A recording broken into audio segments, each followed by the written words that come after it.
sudah terbukti bagus ya kalau dikutip. Sudah Kalau dikutip. sekedar terbit di jurnal Scopus belum tentu bagus. Kalau tidak dikutip orang. Ya. Jadi ada artikel di sini yang terbit di Joel, ya, terbit di Joel. Judulnya itu, ini dari apa? Dari UPI ini, Prof. Heri dan mahasiswanya. Nah ini, the rhetorical move step structure of highly cited Cited article. articles in linguistics. Linguistik. Ini judulnya ya. Nah, ini eh, terbitnya hanya di Joel ya, tidak di jurnal eh, Scopus karena artikel yang dia teliti itu hanya 30. Hmm. Jadi mungkin dia kurang pede untuk submit artikel ini ke jurnal Scopus ya. Seperti arbitrer atau language and language teaching. Nah, lalu analisisnya hanya analisis pola retorika, hanya ini. Ya. Jadi dia Ya. teliti mulai dari introduction, ya, lalu method, lalu juga discussion. Hmm, ya, hasilnya ya, apa, conclusionnya tidak. Nah ini introductionnya yang dia temukan, ya move 1 100%, move 3 93%, ya. Kalau move move 2-nya hanya 60%, paling tinggi. Jadi sedikit juga. Cuma di sini dia tidak menjelaskan eh, bagaimana dia memilih ini ya. The data for this study consisted of 30 highly cited reputable journal articles. Nah, bagaimana dia memilihnya? Ya, kalau menggunakan publish and perish itu kan kelihatan bahwa yang highly cited artikel itu dikutip ya minimal sekian kali. Nah, ini kan tidak ada informasi itu. Iya. Ini apa cara dia apa mencarinya ya dari jurnal apa? Nah, tidak disebutkan di sini ya.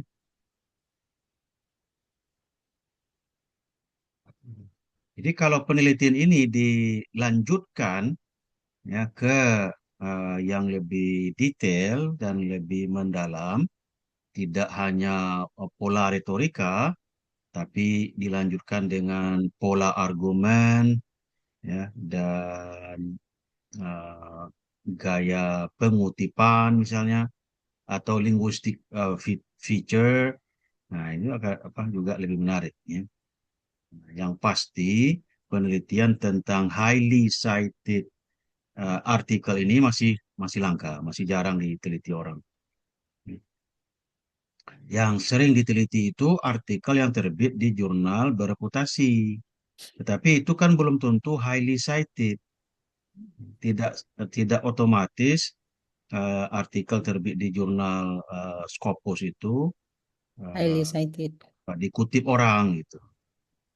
Nah, Hmm. kalau ini kan sudah pasti ya, terbit di jurnal Scopus eh, karena sumbernya tadi Scopus ya, nah, dan highly cited.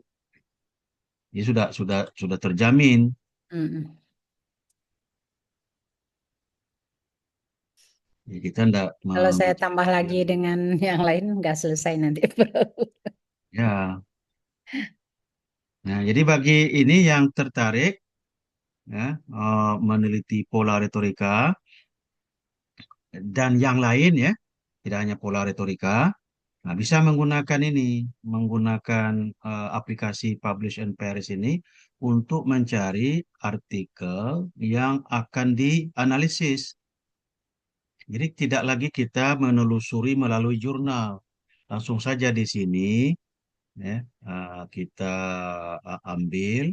Nah, kita kan menentukan bidangnya apa. Ya. Tadi saya juga mencoba pengajaran bahasa Indonesia, sumbernya Google Scholar. Nah, ini yang keluar.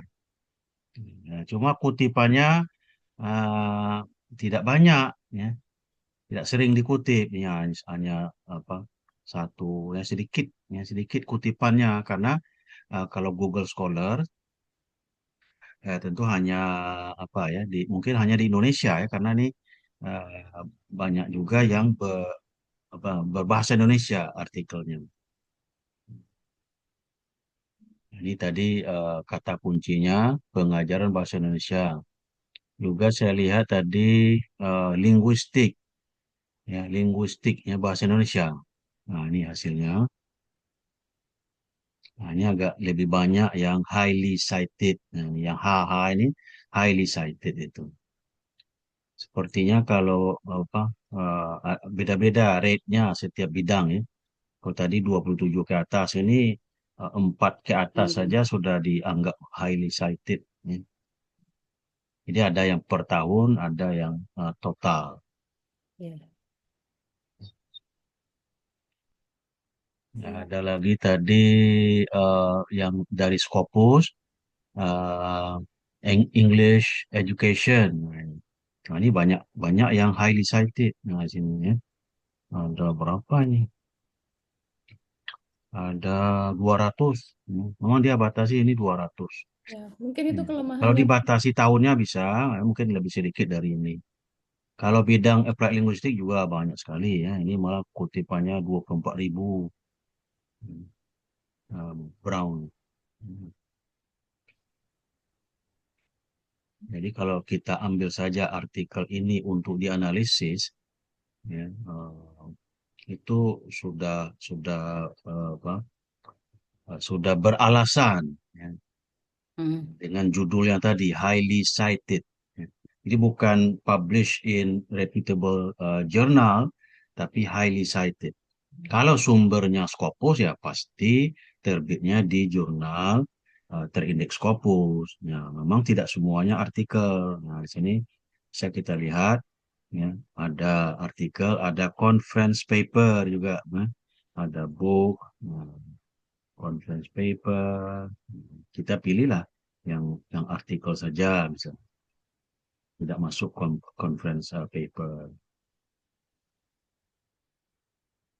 Jadi bagi yang tertarik, ya bisa, ini jalan pintasnya, ya. Tidak perlu mencari ke jurnal. Nah, kalau untuk satu jurnal juga bisa. Tadi Hmm. saya coba di mana tadi? Di CLE kalau nggak salah tadi. Hmm, ada hilang ya. Ya, satu jurnal juga bisa. Jadi di sini di afiliasinya ini, eh ya bukan afiliasi, Satu publication, ya jurnal publication. beberapa terbitan berarti, Pak, ya? Satu ya, satu-satu saja bisa. Kalau ini tidak melalui jurnal. Nah, kalau dari satu jurnal juga bisa. Misalnya penelitian tentang applied linguistic di studies eh, in English language education. Itu CLA ya. CLA yang di Unsia. Hmm. Nah, ini ya, hanya segini ya. Yang berada di bawah payung applied linguistic yang pernah terbit. Ini baru-baru juga ini, nggak ada yang lama-lama. Dari 2020. Punya sini. Ya, yang highly cited-nya itu hanya 4. Hmm. Ini yang hanya terbit di CLE. Kalau yang di Indonesia saja, ambil misalnya IJAL, UPI, ya, akan keluar juga. Di bawah kata kunci tertentu, applied linguistik. Atau kalau mau kata kuncinya lebih sempit lagi, English education, nah, bisa, ya. Publication name, ya, studies in English language education. Studies in English language education. Oh, lebih banyak dia, ya, karena uh, jadi tadi applied linguistik sedikit ya. Kalau English education lebih banyak dia. Padahal English education itu lebih sempit daripada applied linguistik. Ya, applied linguistik lebih luas Lebih luas. dan Tapi kok banyak orang juga ya dia yang memang karena kata kunci ya. Kalau tidak ada kata applied linguistik di judulnya itu dia tidak muncul. Kalau English language ini lebih banyak. Ya. Memang ini yang highly citednya yang sedikit ya. Ya, hanya 4. Ya. itu pun hanya 11 14. Ya. Jadi ini semuanya ada 95 artikel berada di bawah kata kunci English Education yang semuanya terbit ini di CLA.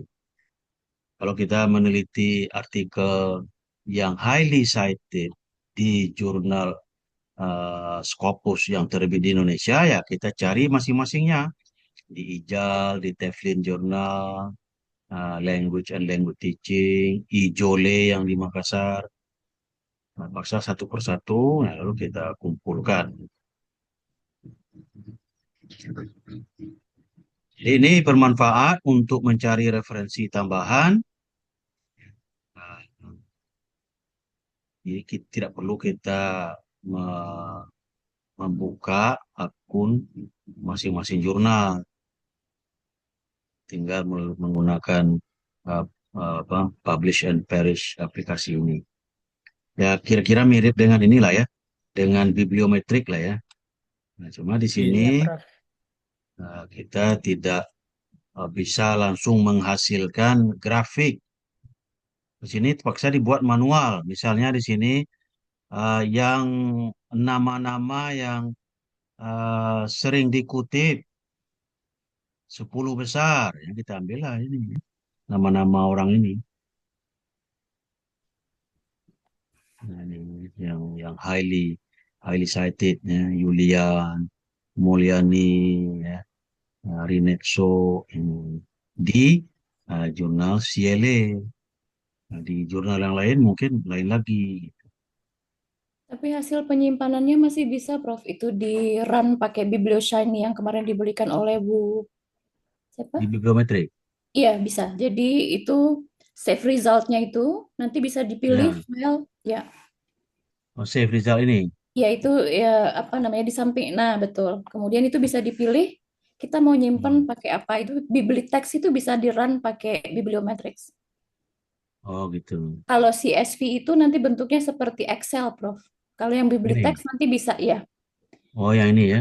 Ya, kalau CSV itu nanti dia bentuknya, nah kalau Biblitext Oh, itu nanti bisa di-run di BiblioShiny yang diberikan oleh Bu Dela kemarin. Jadi dia bisa oh, juga tetap menghasilkan graphs.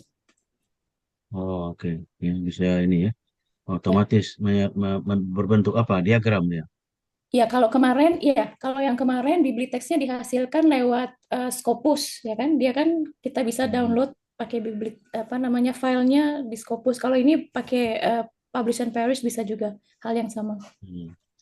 Kalau bibliometrik kemarin katanya nggak bisa mengakses yang sumbernya Google Scholar. Iya, tidak bisa, hanya Nggak eh, bisa. Ya? betul. Cuman Oh, masalahnya ini kalau bisa buat Scopus, Semantic Scholar bisa, Web of Science bisa, iya, cuma PubMed. bedanya Hmm. bedanya kalau kalau ke Scopusnya langsung tidak dibatasi 200 itu papers, Prof. Oh gitu. Ya, kalau Publish Jadi and Perish dibatasi dia ya. dibatasi kecuali yang semantik. Semantic Scholar. Semantic Scholars yang itu tidak dibatasi Hmm. 1.000 sepertinya kalau Semantic Scholars, Prof. Kalau Scopus dan Google Scholars itu 200. Oh, oke. Hmm. Ya. Oke. Jadi ini eh, diutak-atik saja ya, coba-coba gitu ya. Iya, Prof. Oh, Ya, bro. aplikasi ini harus dicobakan ya, belajar sendiri. Iya, ya, bro. Udah lama bergantung ke anak, jadinya Ah, yang baru-baru gini agak berat. jadi tidak merdeka belajar ya. Iya, tidak merdeka. Jadi jadi eh, jadi dependen jadinya, tidak independen ya. Tidak independen, bergantung. Kalau Mendalam. mahasiswa S1 ini Lah, cepat yuk, sekali. kan? Faktor U, Pak Luki. Masih enak, yuk ada yang bisa digantung. Kalau tidak, gimana tuh yuk. Ya, ya ini berteman dengan mahasiswa S1. Iya. Yang bibliometrik itu ada mahasiswa S2, si Taufik namanya. Dia sedang meneliti. Saya undang dia ke sini, tapi Oh, dia kenal ada saya, Prof, kuliah. itu, Prof. Hah? Kenal saya, itu teman Iya, Taufik, kan? Ya, Kawan Taufik, lama. ya. ya. Dia ada kuliah dengan Ibu Ira pada jam yang sama. Oh, dia ngambil Tapi itu ya, belum selesai. bibliometrik. Biometrik dia, ya. Nanti saya tanyakan sama itu, Taufik. Hmm. Makanya belum selesai. Tapi sebenarnya Agak proposal panjang, sudah Mas. ada. Tapi bagus ya, Prof. Ya, mudah-mudahan bagus. Hasilnya Prosesnya kan agak belum lama, ada. tapi enggak. Hmm. Yuk, Khadijah udah selesai. Hanya On aman. proses. On proses.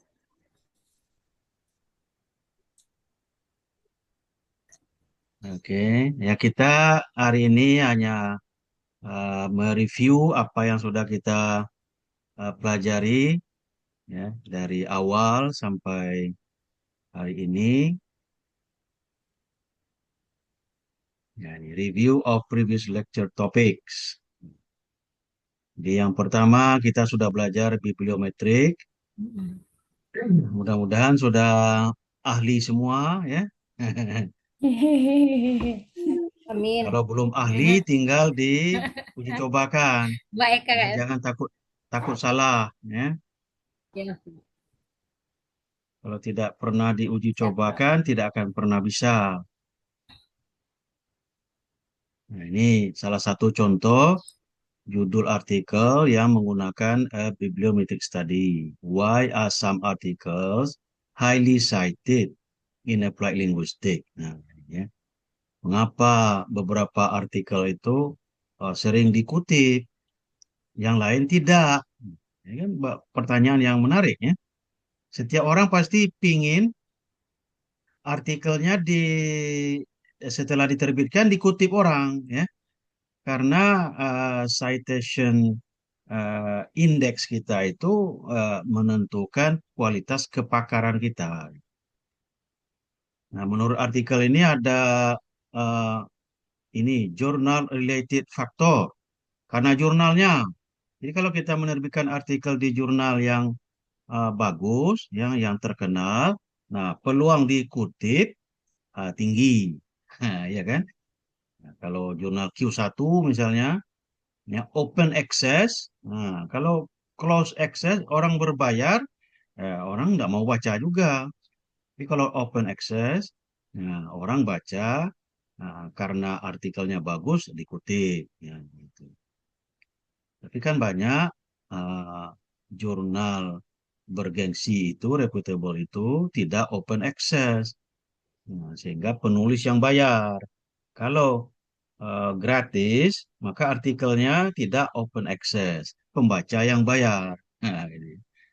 Jadi, yang pertama karena jurnal, ya, penyebab highly cited. Yang kedua karena nama penulisnya. Makanya orang mau ketika menulis artikel memasukkan nama orang yang sudah terkenal di dalamnya. Sehingga ketika dicari di Google Search, misalnya artikel yang diterbitkan oleh Swales, ya, nah itu akan muncul itu. Karena orang sudah kenal dengan Swales. Ya. Jadi kalau dengan nama lain, orang belum kenal, ya tidak akan dicari. Di dalam artikel kita kalau ada nama Swales, walaupun dia tidak penulis pertama, nah itu akan muncul juga. Ya. Seperti di Publish and Perish tadi, kita bisa search itu mencari berdasarkan nama penulis. Lalu artikel related factor karena artikelnya. Jadi pertama tadi karena jurnalnya, kedua karena nama penulisnya, yang ketiga karena kualitas artikelnya. Ya. Dia ada novelty-nya. Ini tiga saja. Ya. Ini research question-nya. What are the bibliometric features of highly cited papers in applied linguistics published in the past 20 years? What extrinsic factor? Ini extrinsic. Kalau ini artikelnya yang dia lihat. Nah, kalau yang eksternal atau extrinsic factor itu jurnal dan ya, mungkin nama penulis ya. Nah, ini kita lihat hasilnya.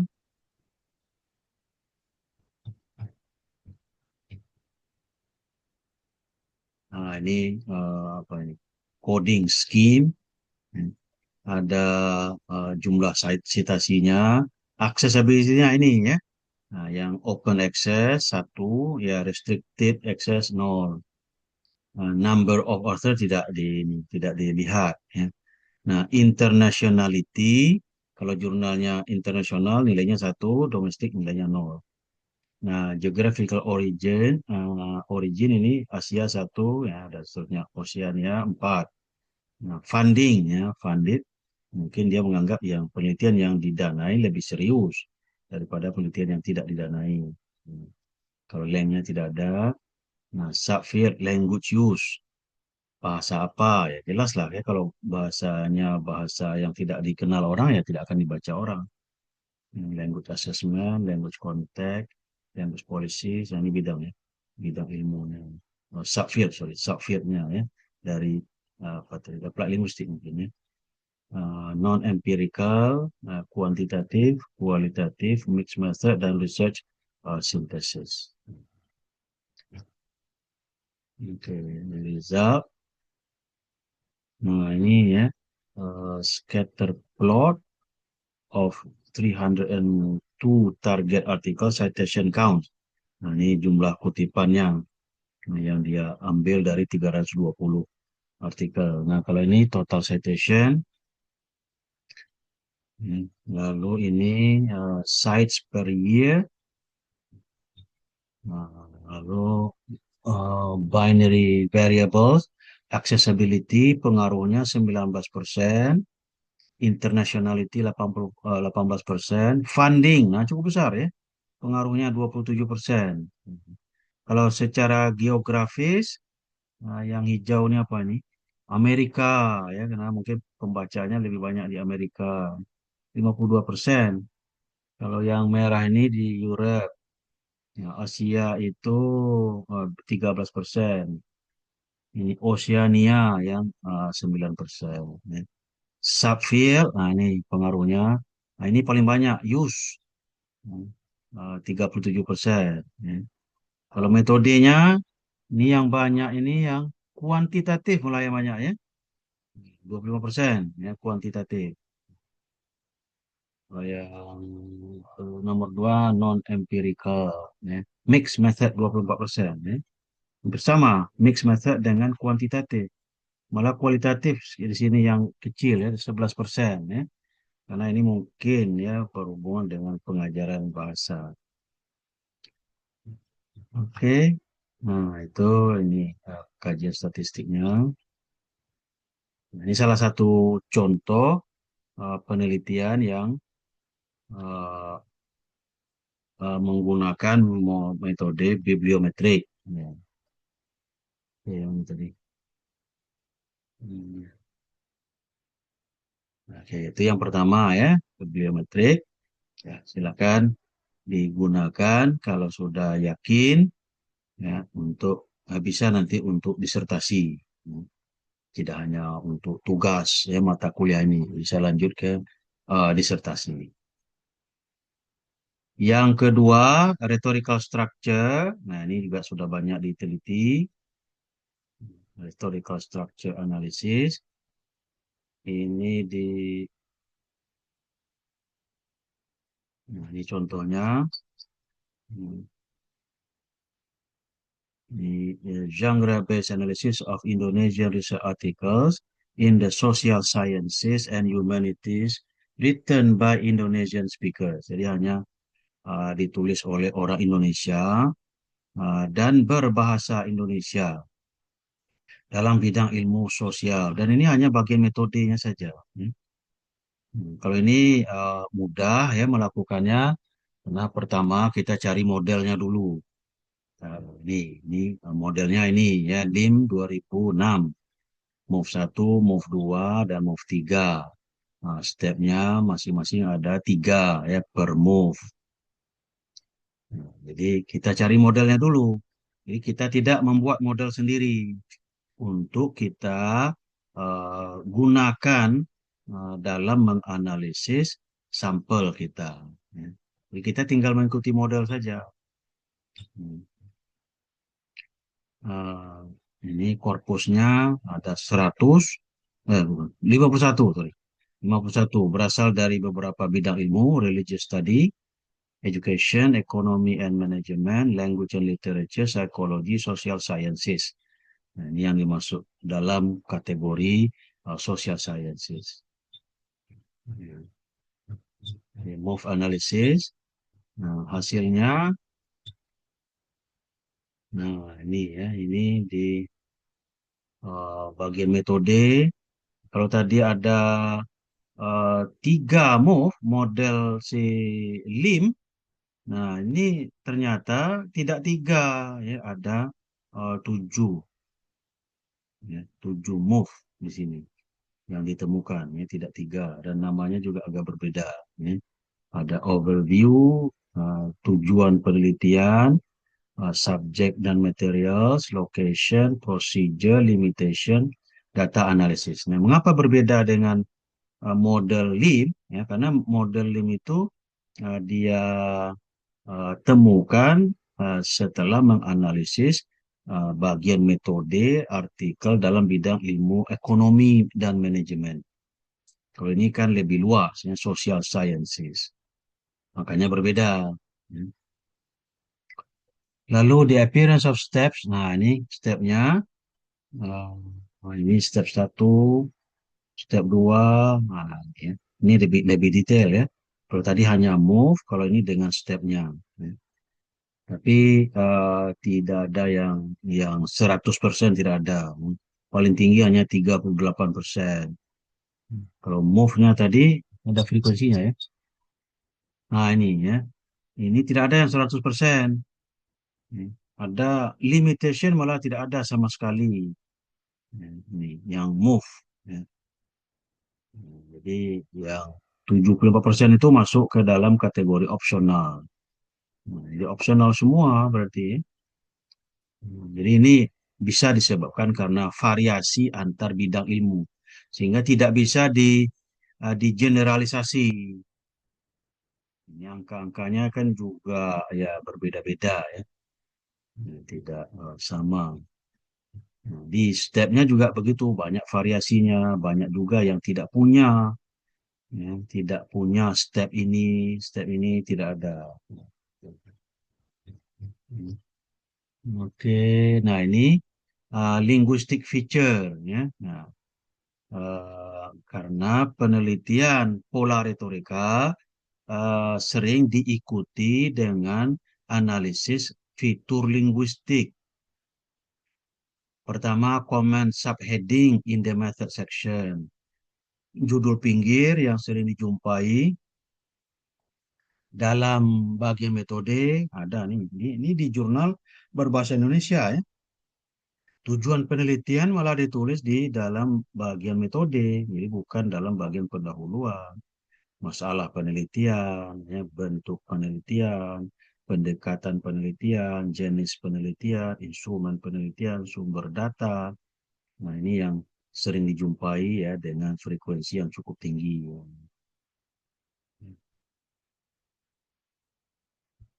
Oke.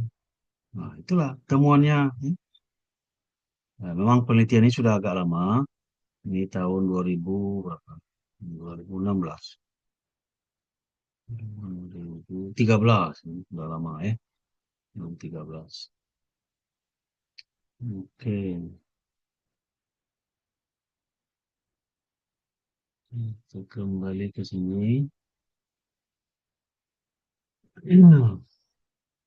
Di pola retorika. Yang berikutnya argumen style, ya. Gaya argumen. Ini eh, penelitian pola retorika juga sering diikuti oleh analisis terhadap argumen. Nah, gaya argumen. Nah, ini contohnya, ini analisis terhadap bagi metode juga ya. Yang pertama penelitian apa? Metode yang sering dipakai dalam penelitian kualitatif jauh lebih banyak daripada yang lain. Di dalam bidang apa? Bidang ilmunya apa ini? High impact journal. English language education ya, bukan social science. English language education. Izin, Prof. Belum nampak artikelnya, Prof. Mana Bu? Artikelnya belum nampak. Belum nampak? Ini? Udah lihat Belum. ini? Bisa lihat ini? Belum, Prof. Mungkin Nggak di Oh, belum, tempat muncul belum. memang, Prof. Cuman Oh, halaman depannya aja. Mm-mm. oh gitu. Nggak muncul memang itu cuman Nggak ada, uploading cuma ada aja. tulisan C download dah, nggak ada tulisan materinya. Mm-mm. Nah, enggak nampak? belum, Prof. Ini enggak nampak? Oh, argumen style analisisnya muncul, Prof. Yang itu nah, yang di download itu nah Nah, yang muncul. ini enggak kelihatan ya? Belum. Ini enggak nampak? Enggak nampak? Memang Lihat tidak saya ini aja. download kayaknya, Prof. Hah? Oh, tidak muncul memang sama sekali, cuman Enggak masuk. apa? Oke, oke, oke. Linknya aja yang muncul gitu nah. Nih. Oh, linknya aja. Oke, nah ini nampak ya? Nah, Nah, ya, Ini nampak ya? itu nampak. nampak. Ya. Ini argumen in the method section. Jadi ini analisis lanjutan setelah analisis pola retorika. Nah, itu sering juga ya dilanjutkan dengan analisis argumen. Nah, karena di setiap bagian artikel itu ada argumen, pasti ada argumennya. Ya, di abstrak ada argumen, di pendahuluan ada argumen, di metode ada argumen, di pembahasan ya lebih banyak lagi argumen, di kesimpulan pun ada argumen. Misalnya kita uh, me- menuliskan limitation of the study. Ya, lalu mengapa kita mengatakan itu limitationnya? Lalu kita menyarankan future studies ya, suggestion for future studies. Nah, mengapa? Ya. Jadi yang argumennya ini hanya sedikit. Ya. Jadi argumennya itu hanya bagian yang ketiga saja. Hanya ini saja argumennya. Ya. Strategies for justifying the choice of research method. Apa alasan penulis ya menggunakan metode yang dia pakai? Ya. Misalnya dia menggunakan metode apa tadi kualitatif. Apa alasannya? Alasan yang pertama dengan mengutip, mengacu kepada penelitian terdahulu. Jadi kalau penelitian terdahulu uh, menggunakan uh, metode tertentu, nah dia ikut. Nah, gitu. Ya. Yang kedua, dia beralasan dengan mengutip buku. Nah, jadi bukan penelitian terdahulu, tapi buku. Nah, lalu yang ketiga, no argument. Tidak ada argumen. Ini malah yang banyak. Ya. Nah, di 42 ini kan totalnya 60 ya. Di 42 dari 60 itu no argument. Hanya ini saja yang argumennya. Ya. Nah, kalau yang penelitiannya Ibu Risnawati itu lebih banyak argumennya dia. Karena di setiap move itu dia lihat argumennya. Kalau ini hanya move satu saja ini ya. Misalnya uh, apa alasannya menggunakan instrumen penelitian tertentu? Itu kan ada argumennya. Apa alasannya menggunakan uh, metode atau teknik analisa data tertentu. Nah, ada alasan. Ya, itulah argumennya itu. Apa alasannya? Dan pilihan jawabannya, alasannya juga lebih banyak. Ada 5 atau 6 itu yang di Ibu Risnawati. Ya. Kalau ini lebih sedikit. Ya. Oke. Nah, selanjutnya eh, yang berikutnya itu tentang ini citation style. Nah, coba lagi ada nggak? Bisa nggak dilihat di sini? Ya. Ini hyperlinknya. Bisa lihat? Belum, Prof. Bisa lihat Masih nggak ini? masih loading, Prof. Oh ya. Oh, kita stop aja lah ya. Langsung aja. Tidak pakai hyperlink.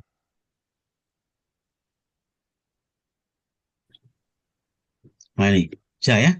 Bisa. Using local styles when writing in English. The citing behavior of Indonesian authors in English research article introduction. Nah, gaya mengutip penulis Indonesia ya, ketika mereka menulis dalam bahasa Inggris. Ya. Nah, gaya kutipan itu kan ada integral dan ada non-integral kan. Nah, lalu tensisnya apa? Lalu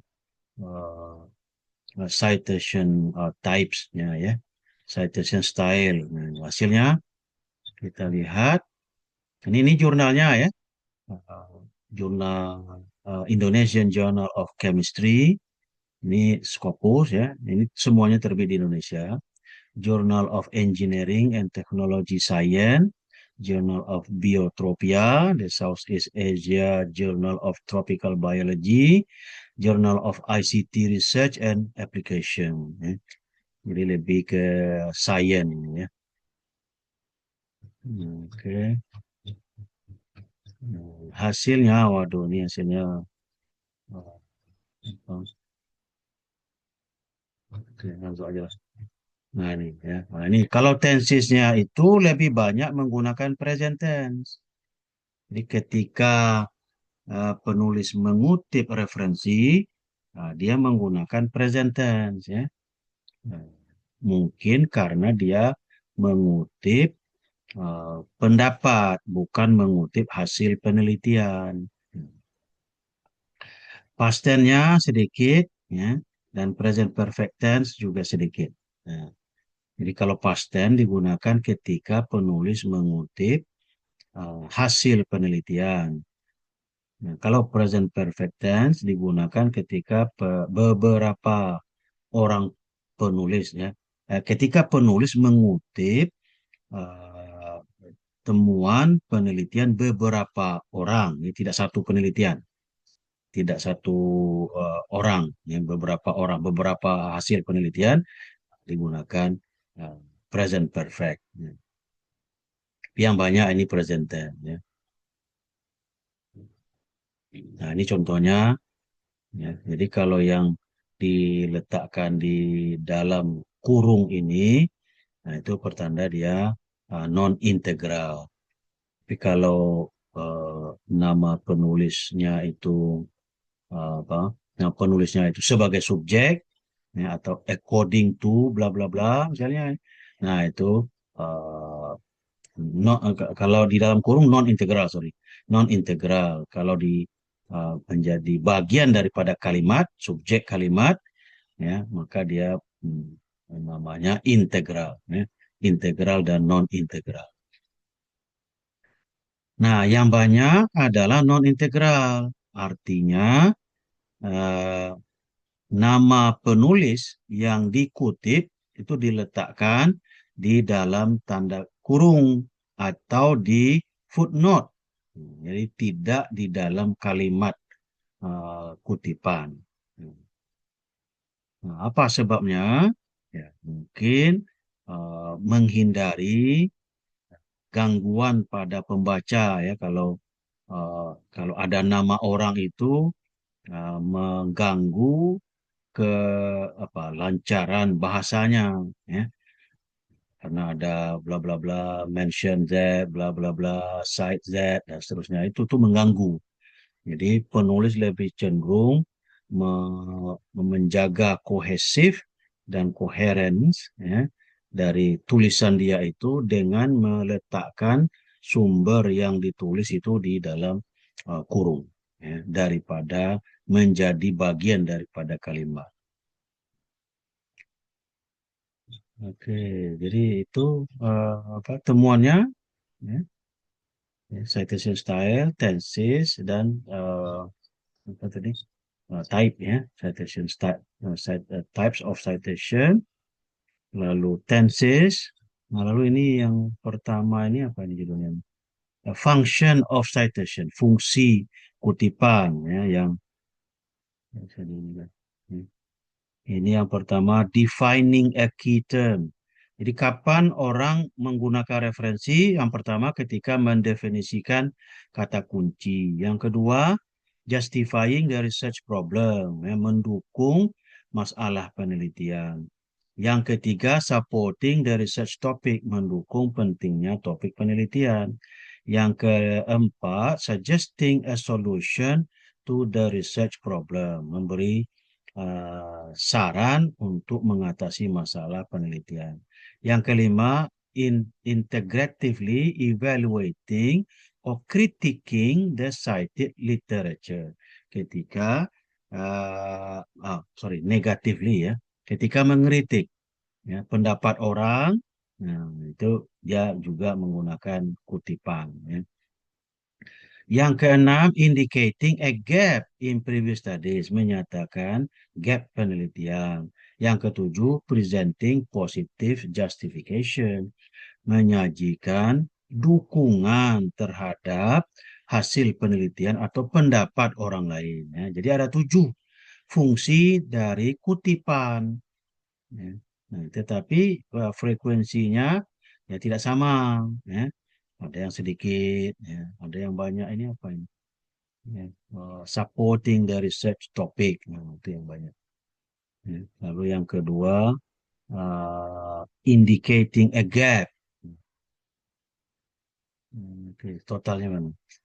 Nah, totalnya itu yang persentasenya yang tinggi ya, Ti, ya. Ini agak terbalik pembacanya ya. Karena tabelnya agak apa, melebar. Ya. Jadi persentasenya tidak sama. Oke. Itu penelitian tentang citation style. Oke, kita lanjutkan. Nah, ini masuk ke citation style, argument style, rhetorical structure, ekolinguistik. Nah, ini baru ya 2 minggu yang lalu dan seminggu yang lalu kita melihat mendiskusikan ini ya, termasuk dengan pakarnya ya, Jeffrey Ali Saiful. Ini salah satu contohnya. Eco-linguistics analysis of environmental content in English and German language textbooks. Ya. Wening Sahayu, Solis Triyono, Syahnas Natasha Fatah. Ya. Terbit di CLA 2025 baru ini ya. Ini berarti isu yang kemarin. CLA ini kan terbitnya 3 kali dalam setahun. Oke.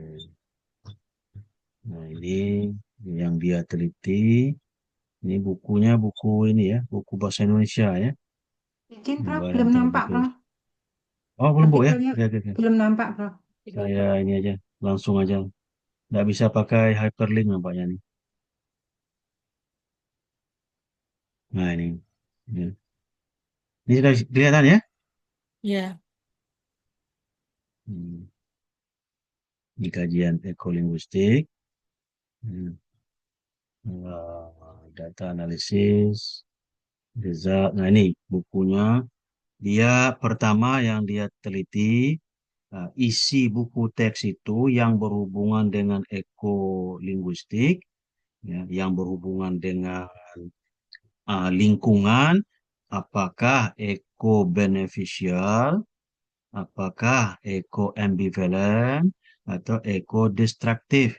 Jadi, jadi yang mana yang eco-beneficial, yang mana yang eco-ambivalent, dan mana yang eco-destruktif. Ini yang dominan sekali ya. Ini sama ya. Yang berbahasa Inggris dan buku berbahasa Jerman ini sama. Yang banyak eco-beneficial. Ya, ya. Kita lihat contohnya yang eco-beneficial ini. Ya ini. Eco-beneficial. It is so sad that many spectators threw trash in the city stadium during the final football match last week. Ya. Alangkah menyedihkannya banyak penonton yang membuang sampah ya, di lapangan sepak bola ketika final pertandingan sepak bola. Nah, mengapa ini dia kategorikan sebagai eco-beneficial ya? Nah, padahal ini apa, menyesalkan ya. Nah, ini yang perlu dipelajari ya, bagaimana mengkategorikannya ke dalam 3 kategori tadi, eco-beneficial, eco-ambivalent, dan eco-destruktif. Nah, ini yang banyak contohnya eco-beneficial.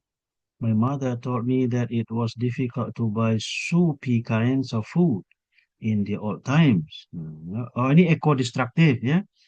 Nah, mengapa ini masuk ke dalam kategori eco-destruktif? Eco-beneficial, eco-ambivalent ini contohnya ambivalent. Environmentally concerned city architects will incorporate environment-friendly features in their design. Ya, pasti ada definisinya, ada deskripsinya. 3 kategori ini. Lalu eco-discourse construction, nah, ini dalam buku bahasa Jerman. Eco-beneficial juga yang banyak. Ya. Special garden, the clean air. Here you don't need. Ya. Mungkin eco-beneficial itu anjuran untuk menjaga lingkungan barangkali ya. Yang dia maksud dengan eco-beneficial itu. Nah, yang berikutnya, the percentage of environmental education aspect in both textbook, ecological sensitivity, ecological knowledge, ecological skill, dan ecological distribution. Ada 4 lagi kategorinya. Ya. Kalau tadi 3. Tapi enggak, ini contohnya enggak dia buat di sini. Yang mana yang ecological sensitivity. Ya. Construction, ya. Enggak ada contohnya. Ya. Jadi walaupun tidak contohnya tetap terbit ya di jurnal. Ya karena ya topik tentang ekolinguistik masih langka. Nah, itu salah satu penyebabnya itu ya. Dan APC-nya sudah naik ke 7 juta. Tapi CLA itu ya sangat selektif karena dia dalam seminggu itu bisa mendapatkan draft artikel ya sampai 10. 10 jadi setahun ya kali 52 ya 520. Padahal yang terbit itu kan hanya berapa? 25 setiap terbit kali 3 itu 75. Jadi yang diterima 500-an, yang diterbitkan kurang dari 100. Jadi rasionya 1:6, ya 1 dari 6, nah itu diterima. Jadi 5 di reject, 1 diterima. Itulah kira-kira rasionya. Ya dan bisa lebih dari 10 per minggu. Karena dia sudah Q1. Oke. Nah, sesudah ekolinguistik.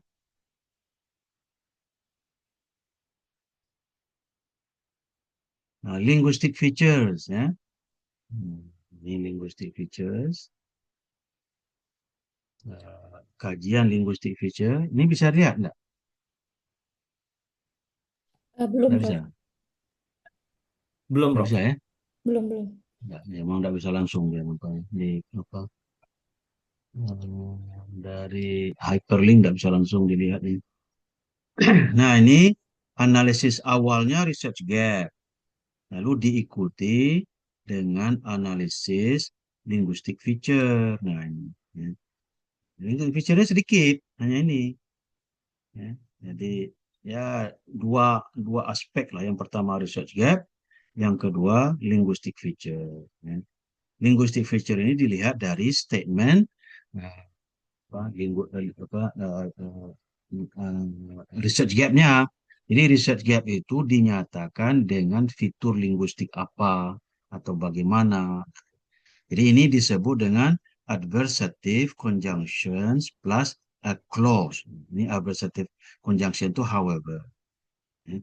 Diikuti anak kalimat. Ya. Yang kedua adversative conjunction plus a prepositional phrase. Nah, ini diikuti despite the existence of information studies on various issue on writing done by college level learners. Nah, ini. Adjective modifying nouns, relatively less scrutinized. Negation, tandanya does not.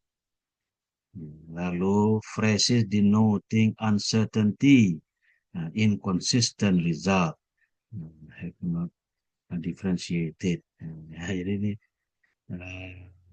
ini kalau mau mempelajari secara detail itu ada di buku Lim itu ya. Minhua Lim itu sangat detail itu. Khusus linguistic feature. Nah, tetapi analisis linguistic feature ini ya tidak berdiri sendiri. Dia mengikuti analisis sebelumnya, ya, yaitu analisis retorika. Karena tujuannya ya, ingin melihat bagaimana pola retorika atau setiap move maupun step atau argumen itu dinyatakan melalui kata-kata kunci, melalui kata sambung, kata hubung, ya, dan lain-lain atau pola kalimat, ya. Nah, itu tujuannya. Linguistic feature. Lalu yang ini yang tadi ya, yang terakhir ya, yaitu harfiani tadi ya, yang sudah dilihat tadi. Ya. Nah, itulah yang kita pelajari.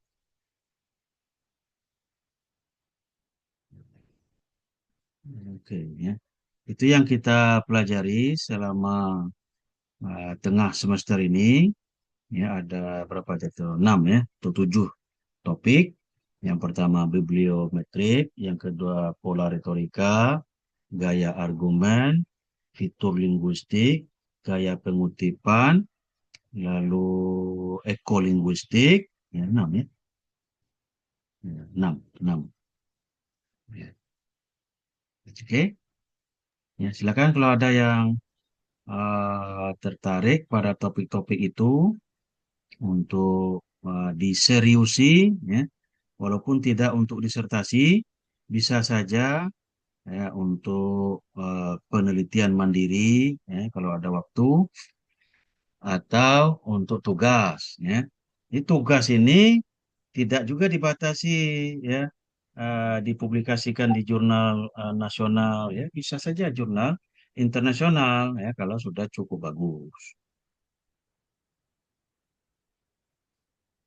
Ya, mudah-mudahan ya dari mata kuliah ini bisa dihasilkan artikel yang berkualitas sehingga bisa terbit di salah satu jurnal terindeks Scopus. Ya, walaupun di Indonesia, ya, yang cocoknya ini di arbitrer cocok karena dia masuk ke dalam bidang linguistik atau linguistik terapan. Itu arbitrer suka itu, ya. Apalagi kalau sudah kenal kita dengan pengelolanya, ya. Ibu Yanti lah kenal ya dengan Pak apa Pak Stefanus, Octavianus. Stefanus, Octavianus. Octavianus, nah Octavianus ya.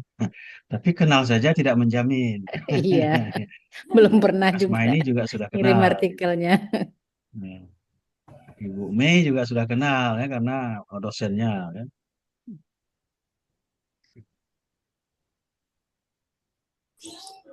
Nah, menarik itu ya. Nah, silakan diteliti mengapa bagaimana ciri-ciri artikel yang highly cited tadi. Sehingga kita tahu nah, artikel yang layak diterbitkan di jurnal bergengsi itu seperti ini. Jadi kajian analis wacana ini ada dua eh, keuntungannya. Yang pertama kita mengetahui ya bertambah ilmu kita tentang eh, wacana, khususnya wacana ilmiah. Yang kedua bisa kita terapkan untuk menulis artikel sendiri. Misalnya kita tahu pola retorika abstrak. Nah, ketika kita menulis abstrak, ya ikuti itu, gunakan yang kita temukan dalam penelitian itu. Kita tahu bahwa artikel yang terbit di jurnal Scopus itu pendahuluannya begini-begini. Nah, ya, kita ikuti. Sehingga uh, artikel kita sesuai dengan harapan pengelola jurnal. Karena kita sudah menelitinya. Kalau mau target misalnya jurnal arbitrer, lalu kita kaji, kita teliti ya, pola retorika artikel yang terbit di arbitrer. Nah, kita sudah tahu ekspektasinya seperti apa. Jadi ini prinsipnya kalau masuk ke kandang kambing kita harus mengembek. Nah, ya, masuk ke kandang harimau kita harus mengaum. Jangan kita berbahasa sendiri pada kita masuk ke kandang orang, ke rumah orang, ya. Kita menjadi orang asing. Kita mau tidak mau harus menyesuaikan.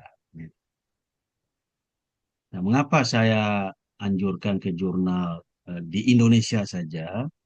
Ya, karena uh,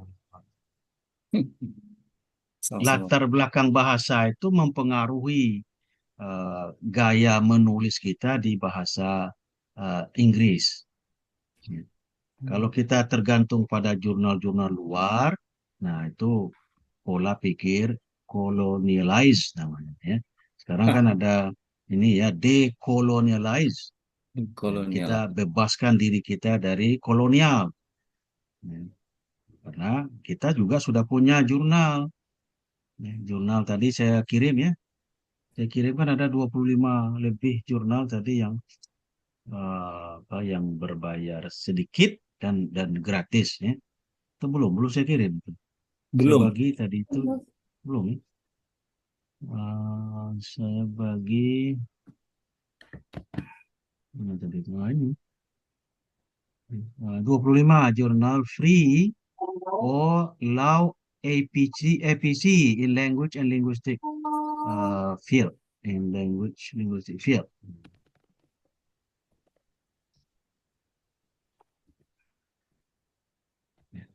Oke, silakan kalau ada yang ingin bertanya, mau berdiskusi, mana yang tertarik?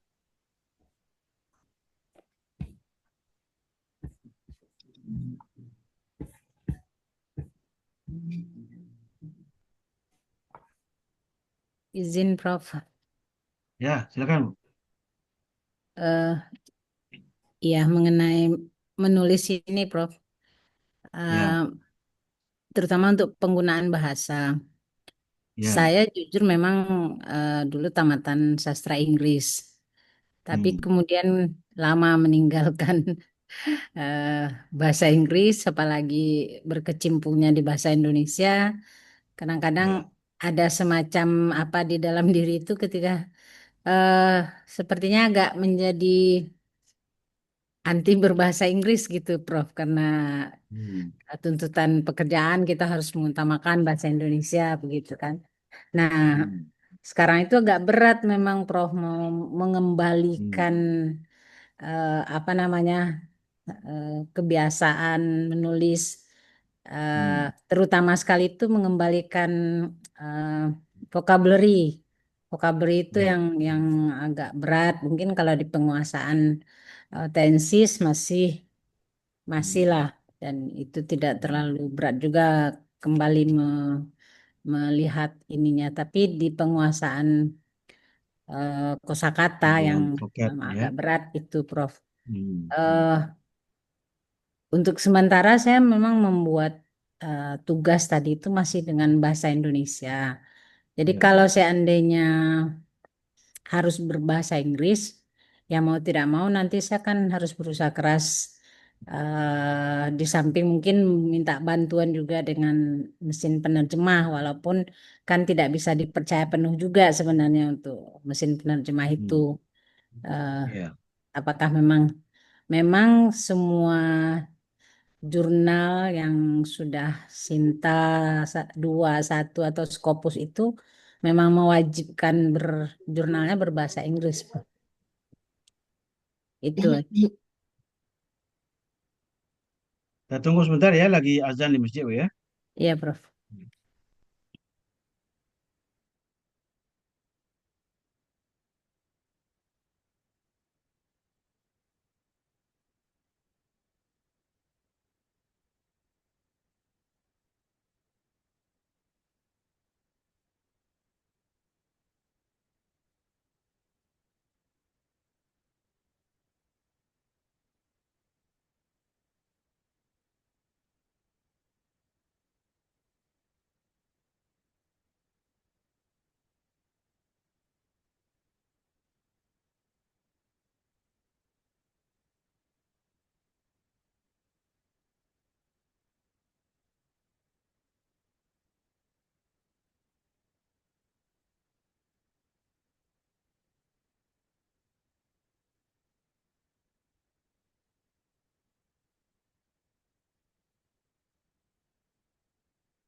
Oke, kita lanjutkan. Ya, masalah bahasa itu bisa menjadi pekerjaan terakhir gitu. Yang pertama, penelitian kita harus dikerjakan dengan benar dan baik. Ya, misalnya jumlah sampelnya memadai, eh, analisisnya eh, tepat, akurat, dan ada gap tadi, ya, ada research gapnya dan menghasilkan novelty. Nah, itu yang harus penelitiannya harus harus bagus dulu, ya. Jadi kalau meneliti wacana, misalnya jumlah sampelnya jangan terlalu kecil, ya. Karena kita sudah membaca penelitian orang, jangan lebih sedikit dari sampel penelitian orang yang paling kecil gitu. Kalau paling kecilnya 20, kita 15. Nah, berarti kita eh, lebih sedikit. Apalagi yang 20 itu sudah 10 tahun yang lalu gitu. Hmm. Nah, itu perlu menjadi pertimbangan. Lalu research gap tadi sangat penting. Ya, dari 5 atau 6 tipe research gap itu, yang terbaik itu yang nomor 3 dan nomor 4. Nomor 3 itu limitation. Ya. Kita harus berani menyatakan bahwa penelitian terdahulu itu memiliki keterbatasan atau kelemahan atau kesalahan. Bukan satu penelitian ya, beberapa penelitian yang kita rujuk, yang topiknya sama dengan yang kita teliti, harus kita temukan ya keterbatasan tadi. Nah, akan lebih baik kalau kita menemukan bahwa penelitian terdahulu itu hasilnya tidak konsisten, ya berbeda-beda. Nah, itu lebih diharapkan lagi itu, lebih menantang. Nah, jadi eh, penelitiannya yang kita lakukan itu dasarnya itu kuat bahwa memang ada kesenjangan pengetahuan di situ. Ya, karena pembaca jurnal mengharapkan mendapatkan informasi baru dari membaca artikel kita. Dia tidak mau buang-buang waktunya membaca kalau dia tidak akan mendapatkan informasi baru. Ya. Tapi pembaca kita itu bukan selevel mahasiswa S1, bukan selevel mahasiswa S2, ya. Ya, tapi sudah ya dosen yang berpengalaman. Ya, coba bayangkan siapa yang akan membaca artikel jurnal CLA, artikel jurnal Arbiter. Nah, levelnya itu mungkin sudah pada doktor semua, gitu kan? Sudah profesor semua yang akan membacanya. Jadi levelnya sudah tinggi, ya, sudah expert, ya, members. Nah, jadi kita tidak bisa eh, menipu-nipu di situ, ya. Mengatakan ya as far as I am concerned, ya this topic has never been investigated. Nah, misalnya ya. Itu level 1 itu, ya, dari research gap. Nah, jangan terlalu mudah mengatakan itu. Kita harus betul-betul yakin bahwa ini memang belum pernah diteliti kalau kita mau menggunakan tipe 1 itu. Begitu juga dengan tipe 2, ya masih jarang diteliti. Ya. Itu agak berisiko tipe 1, tipe 2 itu. Nah, tipe 3 ini lebih lebih meyakinkan, ya. Kalau memang begitu, artinya memang betul-betul kita baca hasil penelitian orang lain dan memang eh, ada kekurangan kelemahan umum, ya, dari penelitian-penelitian itu. Nah, misalnya penelitian tentang artikel jurnal itu kebanyakan memang hanya sebatas pola retorika, ya, dan fitur linguistik itu kebanyakan. Nah, masih langka, masih jarang yang melanjutkan pada tahap berikutnya yaitu pola argumen tadi. Ya. Nah, atau ke gaya pengutipan tadi, ya. Nah, apa stand tadi ya, position, authorial stand. Nah, itu masih jarang itu diteliti. Nah, jadi betul-betul yakin kita bahwa research gap kita ini benar, meyakinkan, sehingga nanti hasil penelitian kita akan menyajikan sesuatu yang baru, yang ada novelty-nya. Tadi kan ada berapa tadi? Mengapa artikel itu highly cited? Ada 3 ya. Faktor jurnal, ya, jurnalnya bergengsi. Faktor penulis, penulisnya terkenal. Dan 3 lagi apa tadi? Isi artikel. Ya. Isinya memang berkualitas. Apa arti artikel yang berkualitas? Artikel yang menyajikan novelty, informasi baru dan penting. Tidak hanya baru, ya, baru tapi tidak penting, ya tidak dibaca orang juga. Sama dengan research gap tadi, ya. Oh memang masih jarang diteliti. Tapi mengapa jarang diteliti? Jangan-jangan memang tidak perlu diteliti. Ya, tidak cukup hanya sampai pada pernyataan jarang diteliti tadi. Nah, jadi pastikan itu dulu boleh dalam bahasa Indonesia, Bu. Ya. Lalu ikuti pola retorika yang bahasa Inggris. Nah, ini ya. Jangan pola retorika bahasa Indonesia. Nah, dari mana kita tahu pola retorika bahasa Inggris? Ya dari hasil penelitian orang lain.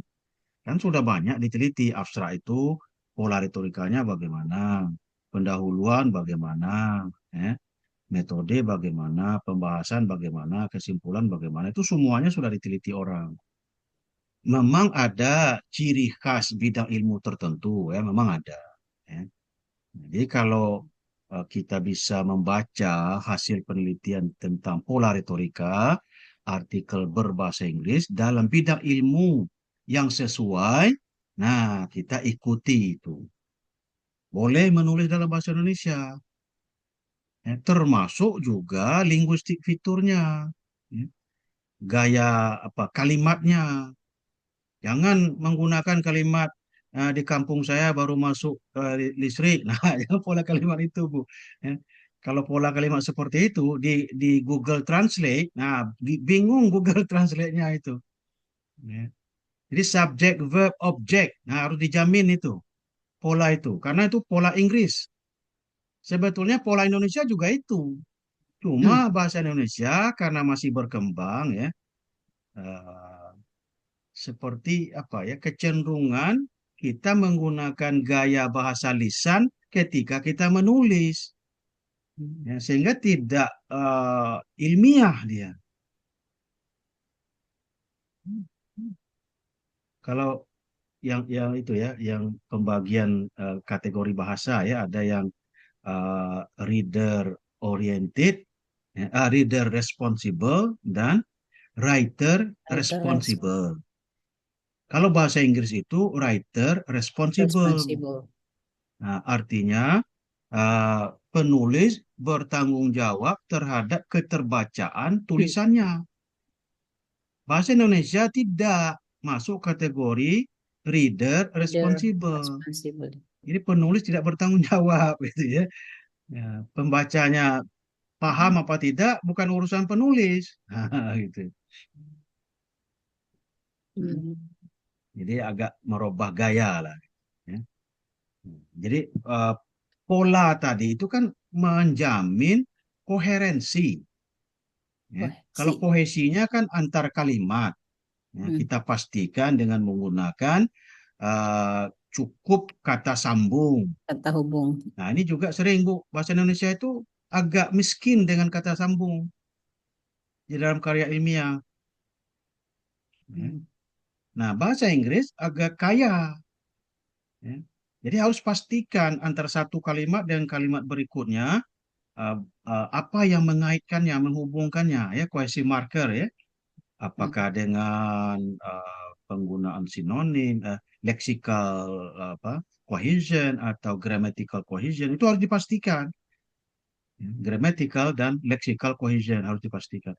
Pola retorika menjamin koherensi. Walaupun kalimatnya itu terkait satu sama lain, tapi tidak mengikuti satu pola tertentu, tidak mengikuti pola retorika tertentu, maka dia tidak koheren. Dia kohesif tapi tidak koheren. Nah,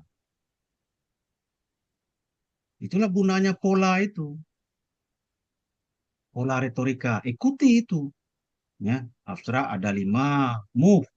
Nah, ikuti 5 move itu. Sehingga dia koheren. Koheren itu ketika tulisan kita sesuai dengan ekspektasi pembaca. Sehingga pembacanya bisa paham. Nah, kalau kita ikuti pola retorika yang sering ada dalam bahasa Indonesia, ya.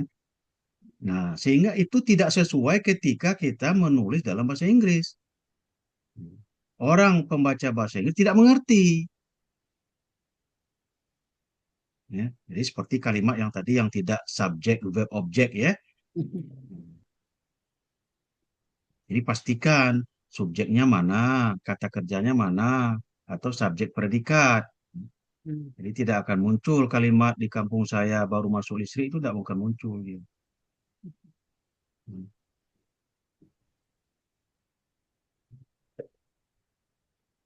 Oke, silakan kalau ada yang lain. Ya, Prof, makasih. Boleh tulis dalam bahasa Indonesia ya. Iya, Prof.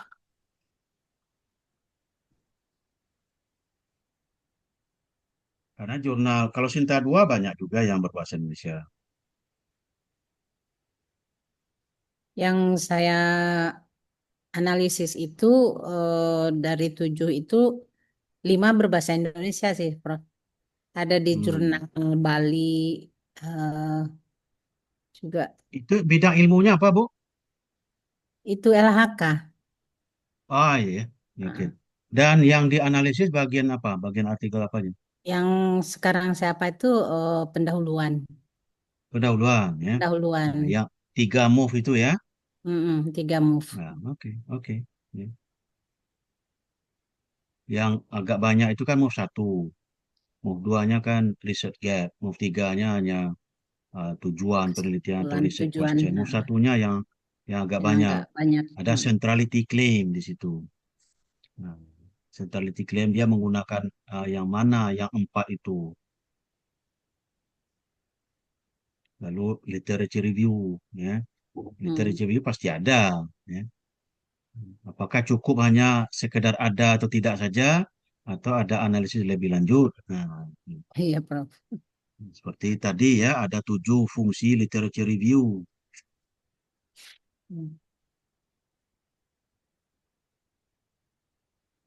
Ya memang untuk menyajikan sebuah artikel yang uh, memberikan informasi baru, kita harus tahu persis apa yang sudah sering diteliti orang, sehingga kita tidak mengulangi apa yang sudah diteliti orang. Ya. Nah, editor jurnal itu tahu persis, ya, karena dia sering menerima draft ya, draft artikel. Kalau dijual, ya saya pertama lihat artikelnya panjangnya berapa. Kalau hanya 4.000 atau 5.000 ke bawah, itu otomatis di reject. Ya. Artinya dia tidak menyajikan cukup informasi. Yang kedua, referensinya berapa?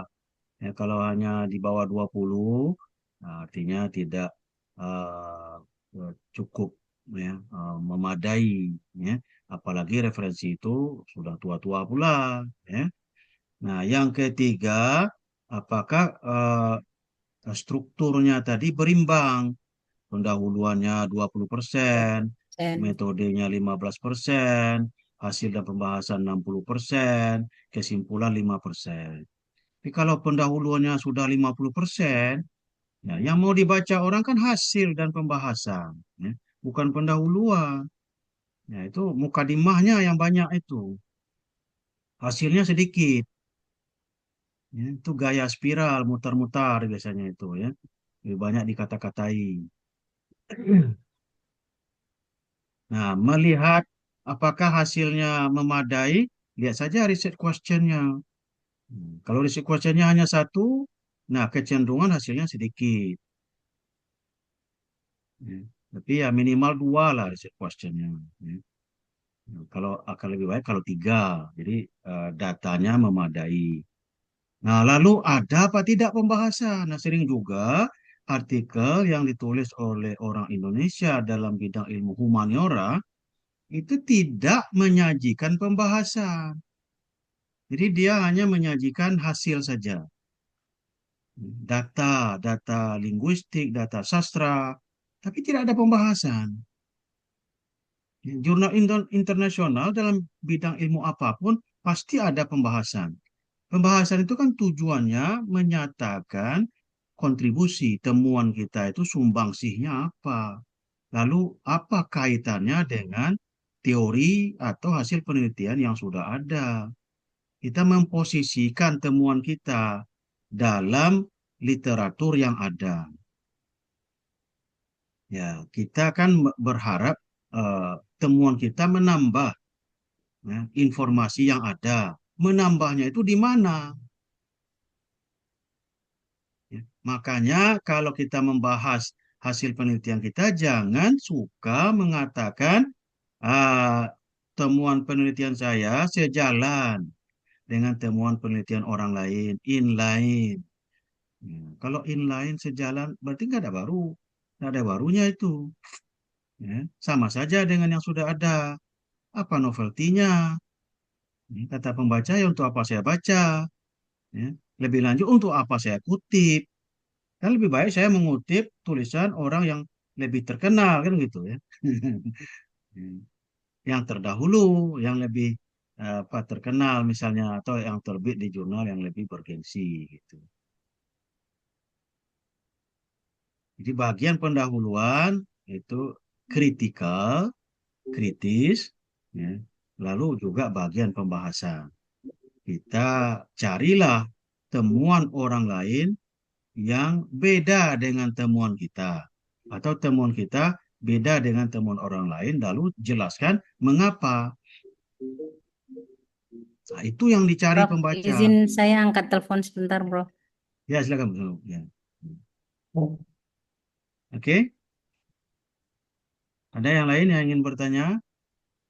Mungkin yang tertarik ya eh, meneliti yang tadi.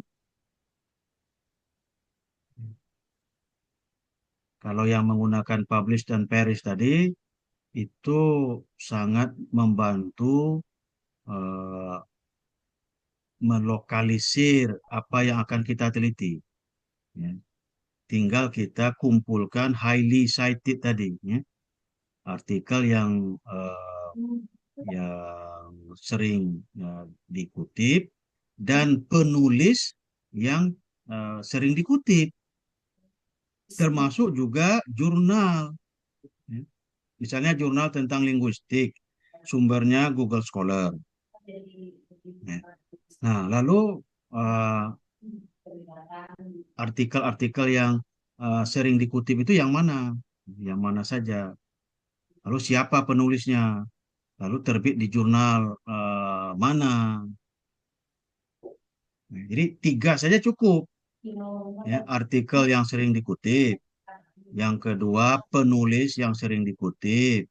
Yang ketiga, jurnal yang menerbitkan artikel yang sering dikutip.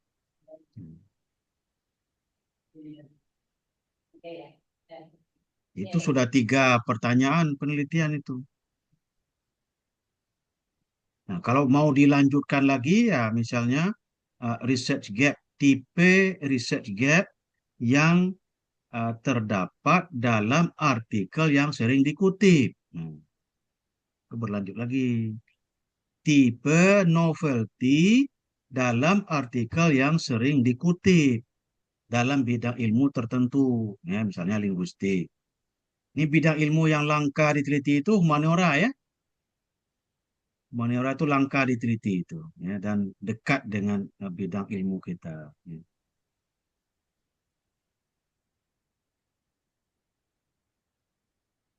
Oke, jadi jangan hanya sekedar pola retorika. Lanjutkan dengan analisis berikutnya, dengan research gap analysis, dengan novelty analysis, argumen, style, itu yang area-area yang masih langka diteliti. Khususnya lagi yang sumbernya artikel berbahasa Indonesia. Kalau yang bahasa Inggris ya sudah agak banyak juga diteliti ya. Bidang-bidang ilmu yang humaniora, sastra misalnya ya. Sastra berbahasa Indonesia. Nah, itu masih apa? Ya masih tidak diketahui. Karena ilmuwan dalam bidang ilmu ini juga kesulitan ya, menerbitkan artikelnya di jurnal Scopus, ya. Nah, kalau di Indonesia yang sastra ini kan baru ada di ini ya, di UI kalau nggak salah ya, Wacana. Hmm. Yang lainnya itu linguistik dan applied linguistik, ya.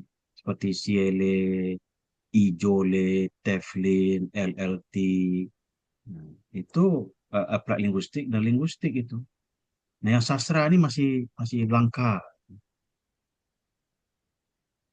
Jadi kalau kita mengetahui ciri-ciri artikel yang terbit di jurnal internasional bereputasi dalam bidang sastra, ya, kita eh, akan apa bisa mengajari ya, menunjuki ya eh, mahasiswa dalam bidang ilmu linguistik dan sastra agar mereka lebih sukses menerbitkan artikel di bidang ilmu mereka sendiri. Jadi kesulitan itu, ya. Dosen sastra, dosen linguistik menembus jurnal internasional berputasi itu kesulitan mereka. Karena mereka masih menggunakan gaya gaya lokal, ya, dalam menulis artikel.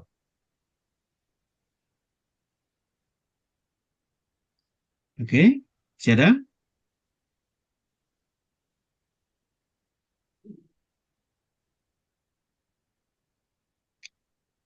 Jadi draft ini pendahuluannya bisa besok ya atau Senin boleh ya. Dititip aja, di print, titipkan sama Mona, atau bisa diletakkan di meja saya juga bisa. Prof, izin Prof. Ya Bu. Ini tadi kan saya barusan coba buka yang publish and perish tadi, Prof. Cari yang Hmm. data-data Scopus. Kayaknya memang karena belum berlangganan, jadi tidak bisa ditemukan, Prof. Bu, berlangganan? Saya juga tidak berlangganan. Oh iya ya. Soalnya langsung Iya, diarahkan ke Scopusnya tadi pas cari kata kuncinya, Prof. begitu.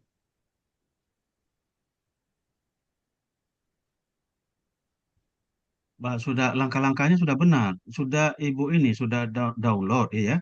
Udah download. Ah, Lalu yang di atas itu dipilih kan, Prof. Pilih yang Scopus mana? itu. Yang Ya, selektif kan pilih ini. Scopus kan. Ya, ini ya. Ini akan ada pilihan search ya. Ah, Search, dipilih yang mana? Yang Scopus. New iya. Scopus search. Ah, Ya. iya. Nah, lalu kata kuncinya apa? Kata Bidang kunci. apa, Ibu? Misalnya eh, linguistik.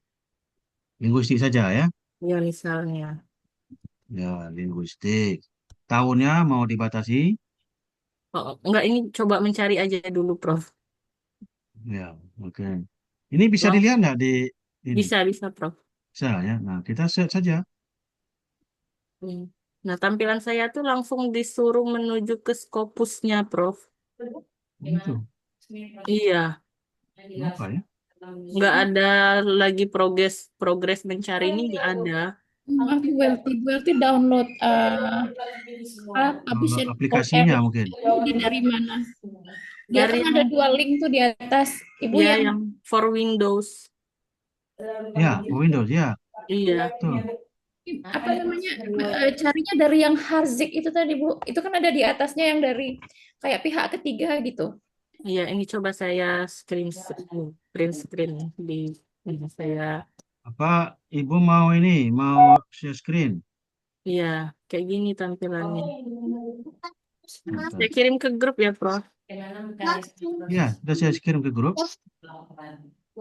Ada yang kesulitan, yang lain menggunakan Publish and Perish.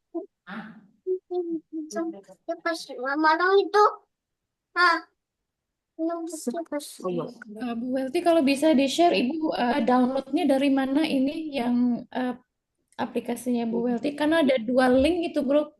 Kalau Bu Welty Ya, ya. search di Google itu nanti dia akan kasih Hmm. yang Harzik itu yang nomor 2. Kalau yang pertama itu kayak pihak ketiga gitu. Ada kemungkinan itu tidak memang Nah, yang ini. Nah, coba Ibu Welty ini share screen. Bisa share screen. Saya sudah jadikan co-host. Bentar, Prof.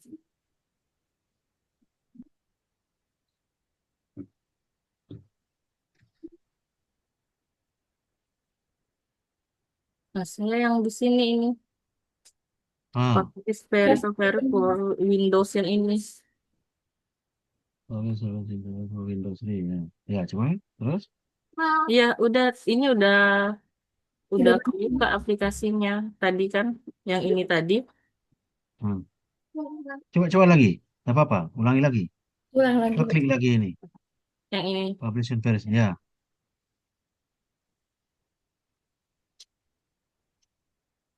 itu download ya. Ya, aktifkan.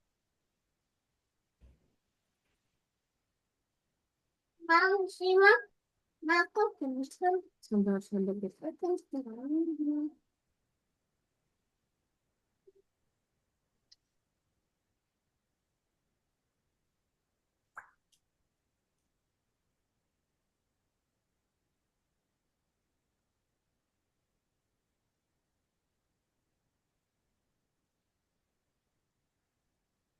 Iya, langsung. Hmm. Ini apa linknya sudah benar ini apa Eka? Sudah benar yang ini, Pak. Ya, harzing.com. Sudah benar, betul. Research International Management. Ini ya yang baru tadi terdownload. Kan disuruh apa next next itu ya? Iya, Ada yang diklik kotak tadi yang ini kan Prof. ini enggak muncul dia. Apa ulangi lagi share screen-nya. Sebentar.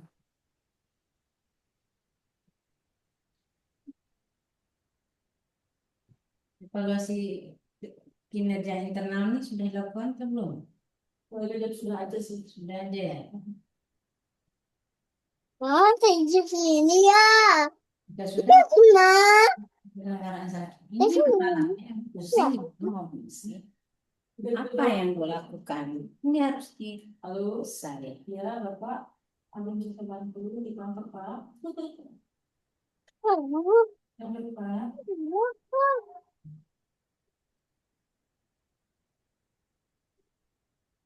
Iya. Kalau di mana Pak? Yang mana Pak? dibangun. Itu sih. Pak Nangga Bonyong. Masa malam tengok bisa mau.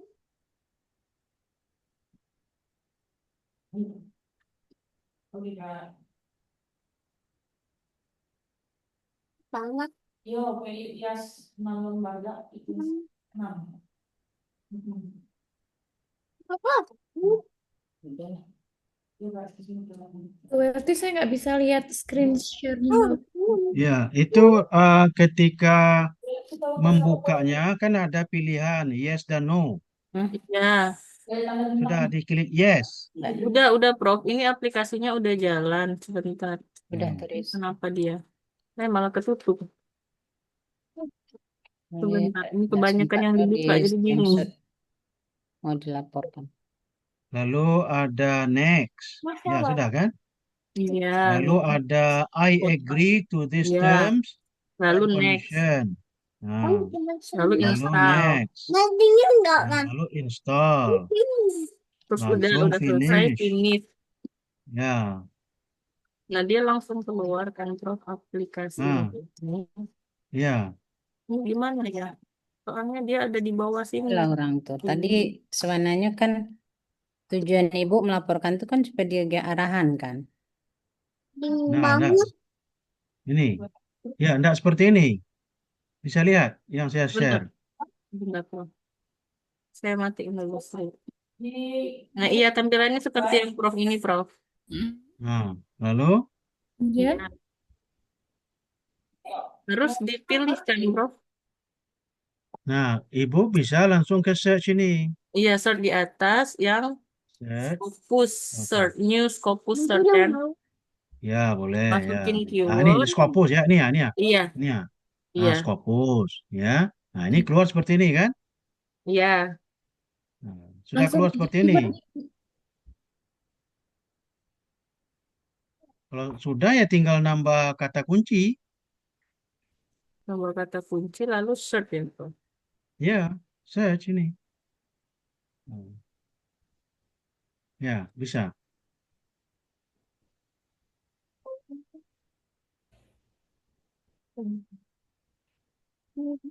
Kata kuncinya tadi linguistik ya. Linguistik bahasa Indonesia.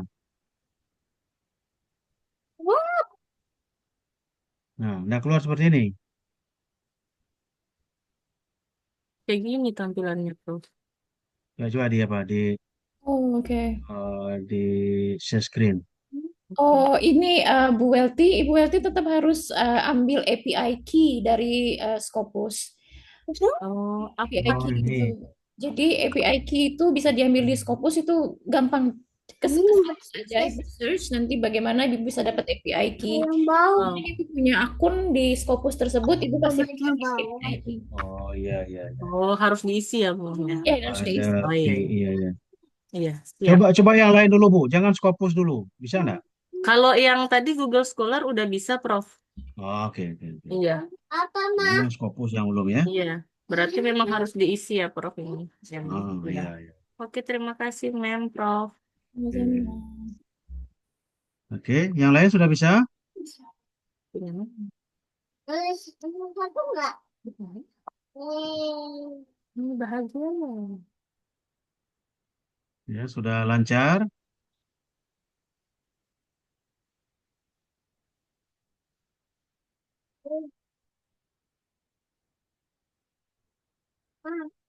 Ini yang mana? Ya, oke ya. Kalau sudah bisa ya, dan sudah memutuskan ya, karena sudah membuat ini ya, membuat pendahuluan ya. Jadi ya, target minimalnya dari tugas ini bisa terbit di Sinta 2 lah ya. Yakin lah ya, enggak? Ya. Jadi kuncinya tadi penelitiannya harus eh, layak menghasilkan novelty.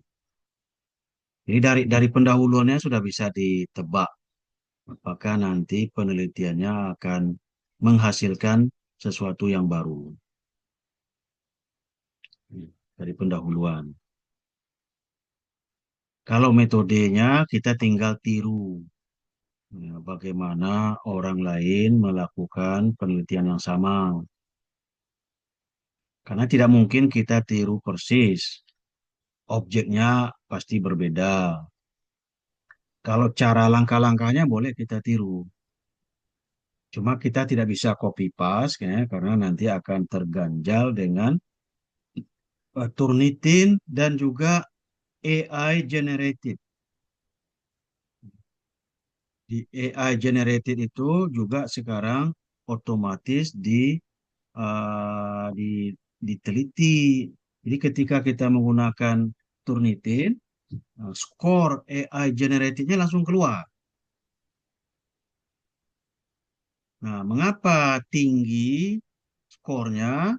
Nah, karena kita uh, sering menggunakan AI ya dalam menulis menggunakan Quillbot ya, paraphraser itu akan terdeteksi atau menggunakan Google Translate nah, akan terdeteksi dia. Jadi menghindari itu ya kita uh, ada langkah selanjutnya. Ya, langkah selanjutnya misalnya dengan merubah pola kalimat, ya, dengan merubah kata-kata kunci, kata-kata ya dengan sinonim.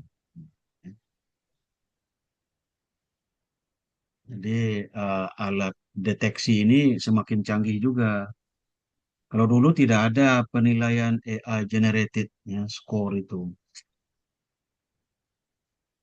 Di Joel banyak yang AI generated score-nya itu 90%. Walaupun similarity index-nya itu di bawah 20. Nah, kita kembalikan itu ke penulisnya untuk ya, di paraphrase tetapi manual gitu. Jangan paraphrase menggunakan alat lagi, ya. Akan sama hasilnya. Nah, kalau menggunakan ChatGPT boleh ya untuk mendapatkan ide awal ya.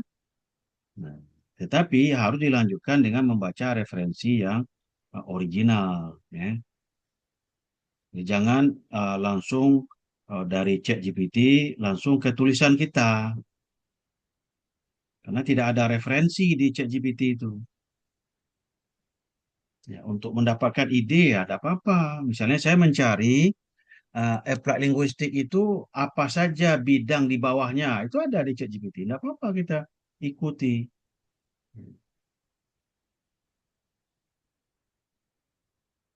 Misalnya penelitian kualitatif itu apa saja metodenya. Ya. Kan banyak itu. Ada apa, 11 apa 13 itu.